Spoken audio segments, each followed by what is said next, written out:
Doctor, ¿cómo está? Muy buenas tardes, Marta. Un saludo a Lucas y a la audiencia. Bueno, doctor, muchas gracias por el contacto y bueno, también queríamos aprovechar para consultarte sobre lo que fue el intento de llevar hoy a cabo esta convocatoria en realidad del juicio oral y público para el ex ministro de la Corte Suprema de Justicia, Miguel Óscar Bajag, y bueno, saber un poco los detalles del por qué se suspendió finalmente este juicio, doctor. Sí, bueno, esta audiencia fijada fue recurrida por la defensa ya hace un tiempo, alegando de que ante la presentación de una acción de inconstitucionalidad eh, se debía esperar de que esa acción se resuelva para realizar el juicio oral. Eso es una estrategia que normalmente usan las defensas durante la sustancia. Por eso ellos plantean un recurso de reposición y apelación en subsidio. Esa audiencia en la que se sustanció la reposición planteada por la defensa de Baján, eso ya hace unas semanas atrás ya se había sustanciado. El tribunal de sentencia rechazó esa pretensión de la defensa, pero que como que al plantear esa clase de recursos trae automáticamente la apelación subsidiaria, que eso está en la ley. Entonces debía sustanciarse esa apelación general. Ujú. Y en la hipótesis de que si la Cámara confirmaba la decisión del juzgado, entonces a lo mejor el día de hoy se iba a poder hacer el juicio oral. Hasta el día de ayer nosotros estábamos monitoreando y vimos que cuando nos fuimos a averiguar en Cámara de Apelación si es que había algún tipo de novedades. También nos informamos ya que la Corte Suprema, la Sala Constitucional, había solicitado el expediente en virtud a esa acción. Y al no tener a la vista el expediente, luego no se puede hacer el juicio. Pero independientemente de si la Corte devolvía antes de las 7:30 el expediente, tampoco iba a poder hacerse porque está pendiente la apelación del recurso planteado por la defensa. O sea, Y ese es podemos... el motivo por el cual este juicio no se pudo realizar el día de hoy. Podemos hablar de dos causales, doctor, digamos, en un primer sentido, digamos, la reposición con la apelación en subsidio, que todavía no resolvió la Cámara, y ya en segunda instancia, lo que ha pedido la Corte de que se remitan estos autos principales, ¿verdad? Es así mismo, Luz, así como decís. Y ahora bien, doctor, que ya hay que aguardar entonces que la Corte remita los expedientes, imagino, ¿van a ser compulsas o cuál sería el trámite en este caso, doctor? Comúnmente la Corte cuando solicita el expediente, entiendo yo que dio trámite a la acción presentada por la defensa. El hecho que dé trámite no significa que aún toma, simplemente como dice el término dar trámite. Normalmente ellos ordenan las compulsas y remiten el expediente. Eso es comúnmente. Otra posibilidad de que la defensa pide en esa acción de inconstitucionalidad que se suspendan los efectos. Ujú. Si es que la Corte, como medida cautelar, suspende los efectos, ahí sí se va a tener que esperar que la acción se resuelva y después el juicio oral. Pero eso no ocurre comúnmente ese tipo de casos. Lo único que en la hipótesis de que la Corte suspenda los efectos, entonces no se suspendería el plazo de prescripción, que es lo que siempre a los operadores del derecho preocupan, porque el día que pasa es el día en donde siempre existe un peligro de extinción o prescripción penal, ¿verdad? Pero de momento lo que es como vos decís, Lucas, la Corte ordenaría las compulsas y tendrá que ir a Cámara, y ojalá que la Cámara de Apelación, que es lo que estoy seguro que esa cosa que va a confirmar la resolución del juzgado, Ujú. porque es evidente, o sea, no es procedente la pretensión de la defensa. Entonces, yo creo que en el transcurso de este año tendríamos nuevamente una nueva fijación, una vez que se superen estos obstáculos. En ese sentido, ¿de qué plazo más o menos hablamos con respecto al tema de la prescripción, que es lo que estábamos comentando, doctor? Bueno, no nos encontramos con un riesgo de prescripción, pero ¿No? pero día que pasa es día que corre, ¿verdad? Claro. El plazo, bueno, en realidad él fue imputado por cohecho pasivo agravado, ¿verdad? Mm. Entonces Sí. el cohecho pasivo agravado al ser, bueno, y a veces no, al ser cuando se habla de una conducta agravada y se trata de un juez o árbitro, que es el caso de él, entonces el plazo de prescripción es de 10 años. Ujú. Porque el inciso segundo es claro, que dice que cuando el funcionario público que solicita dinero en contra de sus funciones tiene una expectativa de pena de hasta 5 años, ¿verdad? Pero cuando estamos hablando de un árbitro o un juez, entonces sí, el tipo penal aumenta a 10 años, que no es una conducta agravada, sino que es un modelo de conducta diferente, Claro. porque su calidad de juez establece esa pena mayor.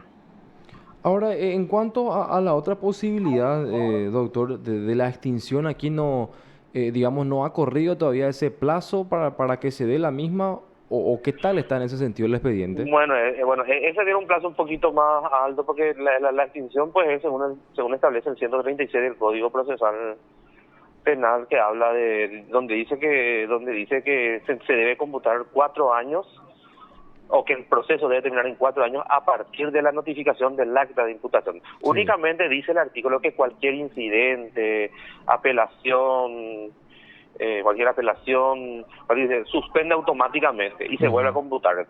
Y este proceso tuvo acciones, tuvo apelaciones, y todo eso debe ser suspendido para establecer el cómputo del plazo.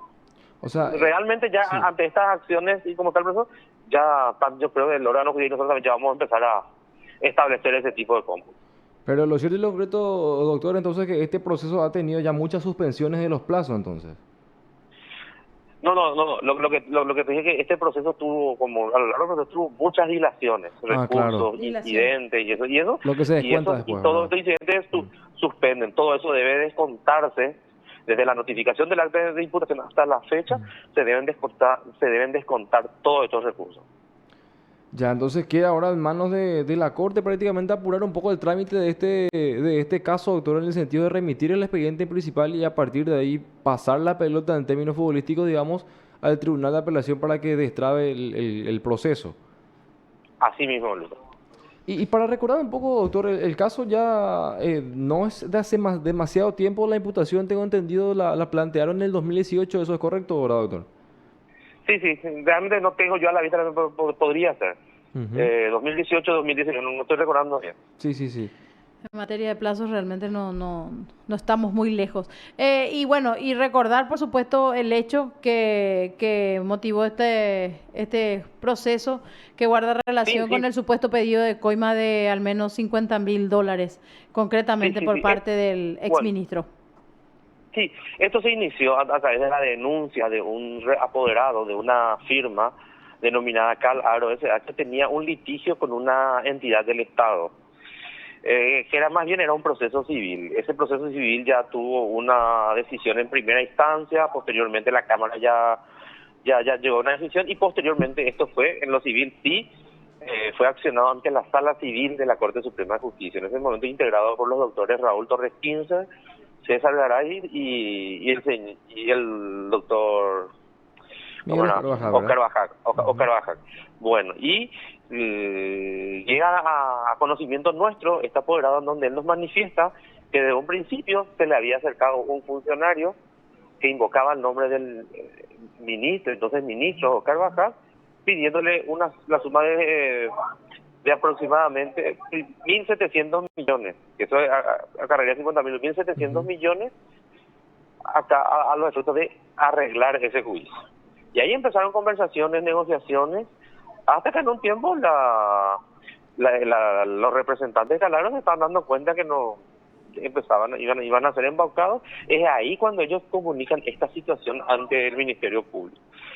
Y en un primer momento, conforme a la denuncia, si bien el denunciante refería que no solamente hablaba con un funcionario, sino que varias veces se había reunido con el ministro Bajar en su quincho, hablando, estableciendo negociaciones, en un principio se pidieron la intervención de comunicaciones, y probatoriamente al inicio teníamos el audio de una persona que invocaba el nombre, que nosotros después corroboramos que era un funcionario del gabinete del ministro Bajar, y de que él invocaba el nombre del señor Bajar. Es por eso que el día del procedimiento en la plaza frente al Palacio de Justicia, se hizo una entrega vigilada de dinero.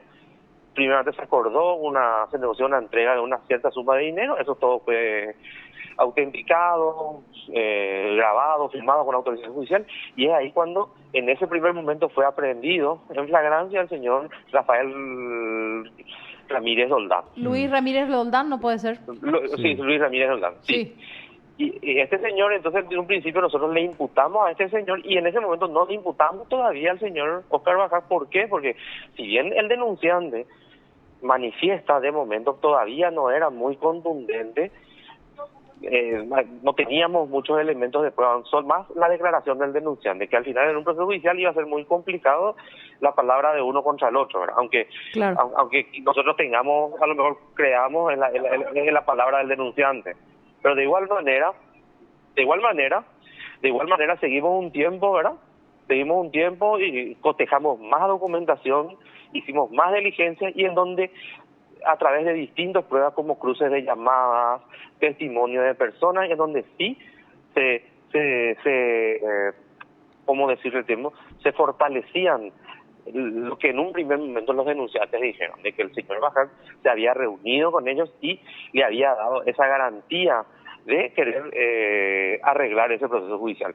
Y es así que posteriormente, después de unos meses después, la doctora Victoria Acuña y yo tomamos la decisión de también procesar al exministro Bajás, sí.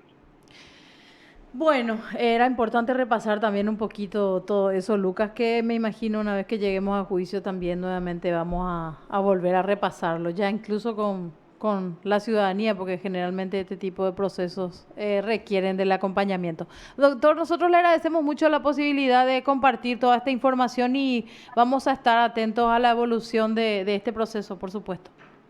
Muchas gracias a ustedes. Muy amable, doctora. Te informó PDS Radio TV Digital. El fiscal Luis Piñanes